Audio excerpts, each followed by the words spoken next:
সালামুন আলাইকুম ৰাব্বি জিদনি ইলমান। আমি যোৱা সিৰিয়েল নম্বৰ 28/1 আৰু 28/2 তাৰমানে দুটা খণ্ডত কৈছিলোঁ obey Allah and obey the messenger. এই বিষয়ে কৈছিলোঁ আল্লাহক মান্য কৰা আৰু ৰসুলক মান্য কৰা।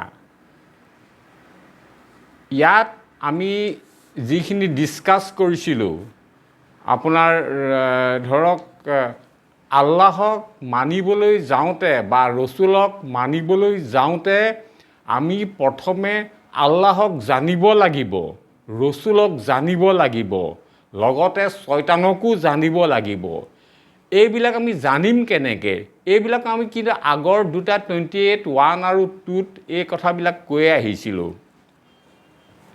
এতিয়া এই 28/3 ইয়াৰ 28ৰ 3 নম্বৰ খণ্ড হ'ব।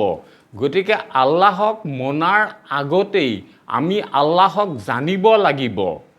আল্লাহক জানিবলৈ আল্লাহে এটা ছিষ্টেম দি দিছে, আল্লাহৰ সিফাতি নাম। এইবিলাক আমি আগৰ সংখ্যাতে কৈ আহিছোঁ, গতিকে ৰিপিট নকৰোঁ। যেনেকৈ 99টা আমি জানো আল্লাহৰ সিফাতি নাম আছে, যিটো এডজেক্টিভ তাৰমানে বিশেষত্ব আছে, আৰু ৰসুলৰো তেনেকৈ আপোনাৰ বিভিন্ন সিফাতি নাম আছে।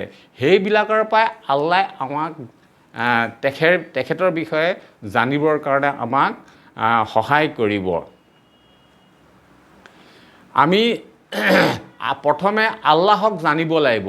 আল্লাহক জানিবলৈ হ'লে আমি আগৰ সংখ্যাত কৈ আহিছিলোঁ যে আল্লাহৰ স্থান তাৰমানে স্থিতি হৈছে ইউনিটি ইন ডাইভাৰ্চিটি, তাৰমানে এককতে অনেক, এই কথাটো কৈছিলোঁ। তাৰমানে আৰু আল্লাহ সকলোৰে লগত থাকে, প্ৰত্যেকটো মানুহৰ লগতে আল্লাহ থাকে। তাৰমানে আপুনি যদি চাই চেপ্টাৰ 29 ভাৰ্ছ 57, তাত আল্লাহৰ নফ্স আছে, আৰু তাত দিয়া আছে 29.57ত দিয়া আছে প্ৰত্যেক নফ্সেই মৃত্যু বৰণ কৰিব লাগিব। আৰু আল্লাহৰ নিজৰে নফ্স আছে। এইটো আপুনি পাব চেপ্টাৰ 3 ভাৰ্ছ 28, 3.28ত আছে। আল্লাহৰ নিজৰ নফ্স আছে। কথাবোৰ আমি আগৰ সংখ্যাত কৈ আহিছোঁ, তাকে মই শ্বৰ্টকৈ কৈছোঁ, সেইটো চালে আপুনি গম পাব। আৰু তাত আছে আপোনাৰ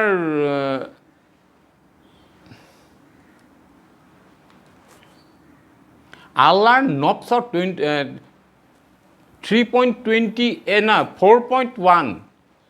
4.1 যদি আপুনি চাই, 4.1 নিচাৰ 1 নম্বৰ আয়াতটোতে দিয়া আছে আল্লাহৰ নফ্সৰ পৰাই সকলো নফ্স তৈয়াৰ কৰিছে। আপুনি যদি 4.1ত এইটো দিয়া আছে, তাত লেখা আছে আল ৱাহিদ। আল ৱাহিদ হৈছে আল্লাহৰ এটা সিফাতি নাম। সিফাতি নাম সেইটো একক। ইয়াৰ পিছতে তেওঁ সেই এটা নফ্সৰ পৰাই আপোনাৰ বিভিন্ন ইউনিটি এণ্ড ডাইভাৰ্চিটি আৰু ডাইভাৰ্চিটিৰ যিটোৰ কথা আমি উল্লেখ কৰিছোঁ আপোনাৰ সূৰা ইখলাছ চেপ্টাৰ 112 আপোনাৰ প্ৰথম আয়াতটোতে 112.1ত দিয়া আছে, যেনেকৈ কুল হুৱাল্লাহু আহাদুন। এই বিষয়ে আমি আপোনাৰ আগতে কৈ আহিছোঁ। ইয়াৰ বিষয়ে মই আহাদুনৰ বিষয়ে কৈ আছোঁ যে আহাদুন মানে হ'ল আপোনাৰ ডাইভাৰ্চিটি। এই কথাটো জানে, এই আপোনাৰ আহাদু হ'ল আল্লাহৰ এটা চিফাতি নাম, কিন্তু সূৰা এখলাছত আছে আপুনি চাব আহাদুন, তাৰ অৰ্থ কি? তাৰমানে ডাইভাৰ্চিটি। গতিকে আপোনাৰ ৱাহিদ আৰু আহাদ দুইটাই আপোনাৰ অৰ্থত একক লিখি থৈছে, কিন্তু সেইটো নহয়। ইয়াৰ ক্লিয়াৰিফিকেশ্যনৰ কাৰণে আপোনালোকে মই আপোনাৰ মোৰ চিৰিয়েল নম্বৰ 21ত মই কৈ আহিছোঁ, তলত লিংক দিম, ইনশাল্লাহ আপোনালোকে চাব। এই গোটেই আমি আগৰ কথাখিনিয়ে মই ইয়াত ডিছকাছ কৰিলোঁ। এতিয়া আপোনাৰ 28/3 3 নম্বৰ খণ্ডটো ইনশাল্লাহ আৰম্ভ কৰিম। যেনেকৈ আল্লাহক মনাৰ আগতে আল্লাহক জানিব লাগিব। কেনেকৈ জানিব? তেওঁ চিফাতি যিবোৰ গুণ আছে, নাম আছে, চিফাতি আপোনাৰ নামৰ দ্বাৰা আল্লাহক আপুনি জানিব লাগিব। জনাৰ পিছতহে আপুনি মানিব পাৰিব। এই বিষয়ে মই অলপ ক'লোঁ, কিন্তু নেক্সট হেৰিটো হৈছে আপুনি ৰচুলকো মনাৰ আগতে ৰচুলক জানিব লাগিব। ৰচুলক কেনেকৈ জানিব? ৰচুলক জানিব কাৰণে ৰচুলৰ চিফাতি নাম আছে। মই আগতেও কৈ আহিছোঁ, ইয়াত মই লিংক দি দিম। মই আপুনি যেনে 28/3 হ'ব এইটো, তাৰ 1-2 মই লিংক দি দিম। আৰু আপোনাৰ আৰু যিখিনি দৰকাৰ আটাইকেইটা, আৰু এই গোটেই বস্তুটো জানিবৰ কৰিবৰ কাৰণে আপুনি চব বস্তু মানে খৰচি মাৰি বুজিব লাগিব, নহ'লে নুবুজে। কাৰণ কি হৈছে, গোটেই ইছলামটোৱে ডাইভাৰ্ট কৰি দিছে আতিউল্লাহ ৱা আতিউৰ ৰচুলৰ দ্বাৰে। কাৰণ মানে কি, চবেই ভাবি লয় আতিউল্লাহ মানে কোৰাণক ফ'ল' কৰিব লাগিব, আৰু আতিউৰ ৰচুল বুলি ক'লে বোলে হজৰত মহম্মদক, তেওঁ যিবোৰ হদিছ আছে, সুন্নহ আছে, দাড়ি ৰাখিব লাগিব, টুপি পিন্ধিব লাগিব, জুব্বা পিন্ধিব লাগিব, তাৰপিছত ভৰি আঁঠৰ ওপৰলৈকে আপুনি কাপোৰ পিন্ধিব লাগিব, যিবোৰ আমি সেইবিলাকে বুজোঁ। কিন্তু আটাইতকৈ ইণ্টাৰেষ্টিং কথাটো হৈছে আপোনাৰ আব্দুল্লাহ আৰু আমিনাৰ পিতেক হজৰত মহম্মদক কোৰাণে কিন্তু চিনিয়েই নাপায়। হু ইজ হজৰত মহম্মদ? আৰু মহম্মদ কোৰাণত আহিছে আপোনাৰ 4 বাৰ।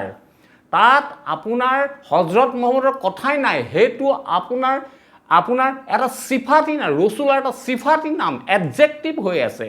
আমি সম্ভৱ এইবিলাক আগতে কৈছিলোঁ নেকি, আৰু নাই কোৱা যদিও আকৌ মই এইটো যদি কোৱা নাই মই ক'ম, এইটো আটাইবিলাক আপোনাৰ এডজেক্টিভ। এই বিষয়ে আপোনাৰ মই আগতে আতিউল্লাহ ৱা আতিউৰ ৰচুলৰ মই চিৰিয়েল নম্বৰ 10ত 3টা খণ্ডৰ মই বুজাইছোঁ। গতিকে ৰচুলৰ কথা বুজিবৰ কাৰণে, ৰচুলক মানে বুজিবৰ কাৰণে মই সেই তাৰ লিংকটো দি দিম। 10/1, 10/2, 10/3 এইটো প্লে লিষ্টত আছে। আপুনি আপোনালোকে চাব পাৰিব ইনশাল্লাহ।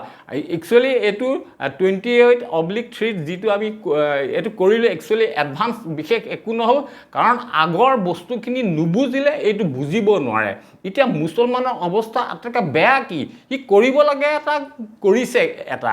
আপুনি ভাবিছে কি, এতিয়া যিবিলাক পৰিস্থিতি বৰ্তমান আজিৰ তাৰিখত যিটো পৰিস্থিতি হৈছে, মিয়া বা এনেকুৱা ধৰণৰ যিবোৰ কথা বতৰা হৈছে, এইটো নাভাবিব যে সেইবিলাক আল্টিমেটলি সেইবোৰ মুছলিম।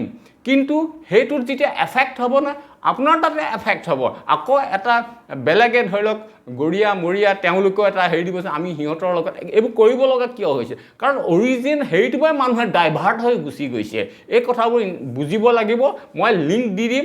এই গোটেই বস্তুটোৰ এইটো খণ্ডৰ হ'ল আপোনাৰ ৰিভাইছে হ'ল। আপুনি 28/1, 2 আৰু আপোনাৰ মই লিংক দি দিম 10/1, 10/2, 10/3। এইকেইটা চাই ল'ব। নেক্সট আপুনি যদি অকণমান বুজি পায় তেতিয়া হ'ব। আপুনি মই যেতিয়া কৈছোঁ কোৰাণে হজৰত মহম্মদ আব্দুল্লাহ পিতেকক চিনিয়েই নাপায়, আপুনি দাং খাই নুঠিব। মই কোৰাণৰ কথা কৈ আছোঁ।